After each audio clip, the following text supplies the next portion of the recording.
it's Megan and Sue, and we are at the beginning of kitten season. So we want to talk to you about what's involved with fostering for the Humane Society. Sue is our very wonderful foster coordinator, and she's going to kind of talk through the different levels and what's involved when you want to foster. We try to make it easy for you.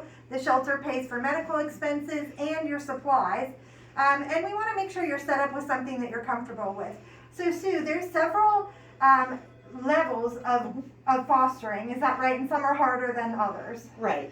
The bottle babies are going to be the hardest, and we get them in anywhere from, a couple hours old to 3 to 4 weeks old, where they still need to be on a bottle.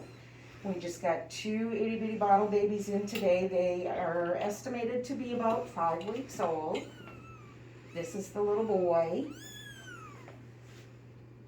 And so this is pretty much round the clock care, right? You're doing feedings and stuff like that. Yep, feedings every 2 to 3 hours. They have to be stimulated to go to the bathroom, and you do that each time that you feed them. So that sounds like a lot of work. And typically, how long will you be fostering one of this size? You'll probably be fostering them from the day you get them until they're about 8 weeks old and ready to go be spay and neutered. Okay. If you've got a vacation planned, we'll find another foster and move them to another foster. But typically it's at least an 8-week foster. And these ones are the most complicated one because you have to feed them all through the night, help them go to the bathroom, and Yes. also they're the most vulnerable. Yes. Is that right? So they require a little bit more, sometimes medications and things like that? Yes. You got to kind of really keep an eye on them. Their breathing, when their eyes start to open, which is usually about 7 to 8 days. When their ears open, and just keep an eye on them, and we will provide any medical care that they need. You just need to call the shelter or one of the emergency numbers on your contract, and we will gladly see them and take care of any medical problems, and that goes with any of our animals that are fostered. So these are like kitten teenagers. Why don't you run us through what their care involves while I go get the easiest foster one who ran off? Okay, so these guys who are waiting on a foster, these guys are between 4 and 5 weeks old. I would say probably closer, probably closer to 5 weeks.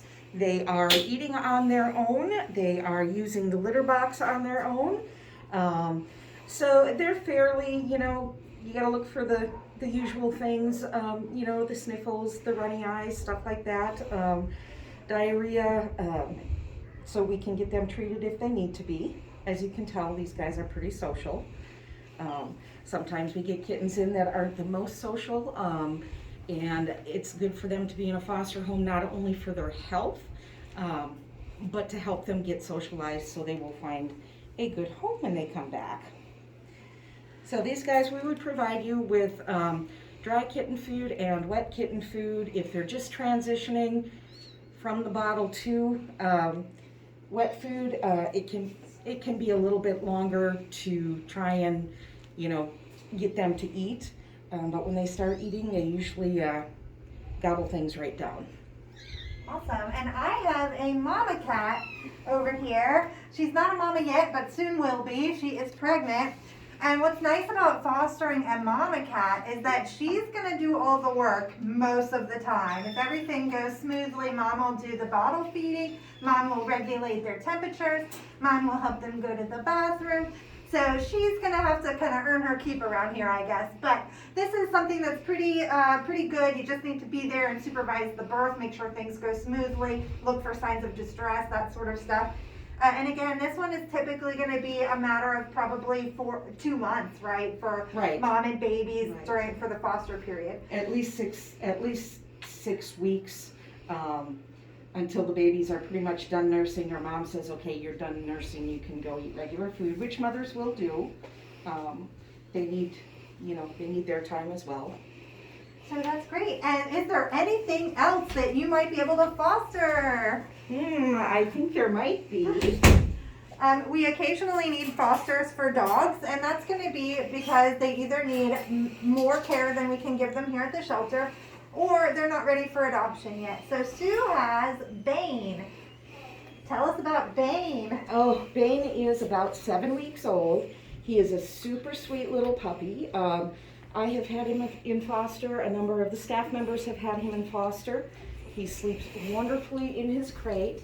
He loves to get kisses. He is very close to being potty trained already. He goes immediately on the grass. He tries very hard not to go on the floor.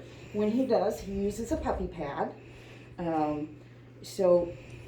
Yep. So every once in a while, yes, we get puppies in, and it is a better environment for them to be in a foster home other than in the shelter where they're not getting as much attention as they usually do, or as they could in a foster. If someone's interested in fostering, what should we do to get started? Go online to our website, www.humanesocietywarrencounty.org, and you're actually going to fill out an adoption application, and where it says, what are you interested in, just put foster application there and submit it. And what we do is we need to check other pets in your house to make sure they're up to date on their rabies vaccinations. As soon as we've got that cleared, we will give you a call, and it won't be long before your house will be overrun with kittens or a puppy. Yeah, so if fostering sounds like something you might be interested in, give us a call. We would love to talk with you about it. And it's not just going to be, here's cats, take care of them. We'll be with you through the whole thing. We can train you on things that you're not comfortable with. If medical intervention is needed, we'll be here for you. So thanks for watching. Lots of cute things to keep your interest, but I hope you will join us as a foster family. Thanks for watching. Thank you.